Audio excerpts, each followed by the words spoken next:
প্রথম সারির তিনটি শব্দহীন পিস্তল যা গুপ্ত অভিযানের জন্য আদর্শ। প্রথমে ওয়েলরড পিস্তল। 1942 সালে ব্রিটিশ ইঞ্জিনিয়ারদের দ্বারা তৈরি এই পিস্তল হলো একটি বোল্ট অ্যাকশন পিস্তল। এই পিস্তল হলো একটি ইনবিল্ট সাইলেন্সার পিস্তল। এই সাইলেন্সার এই বন্দুককে বিশ্বের অন্যতম সেরা শব্দহীন বন্দুকে পরিণত করেছে।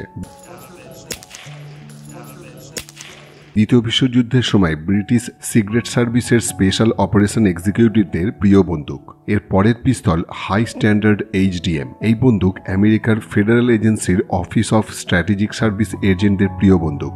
.22 ক্যালিবারের সেমি অটোমেটিক এই পিস্তলে ছিল ইনবিল্ট সাইলেন্সার। তৎকালীন আমেরিকান প্রেসিডেন্ট রুজভেল্টের সামনে এই পিস্তলের প্রদর্শনী হয়। প্রেসিডেন্ট রুজভেল্ট কার্যত স্তম্ভিত হয়ে যান এই বন্দুকের প্রায় নিঃশব্দে ফায়ার করার ক্ষমতা দেখে। এই বন্দুকের নিঃশব্দে কাজ করার ক্ষমতা এই বন্দুককে ইন্টেলিজেন্স অপারেশনের এক অপরিহার্য অস্ত্রে পরিণত করেছিল।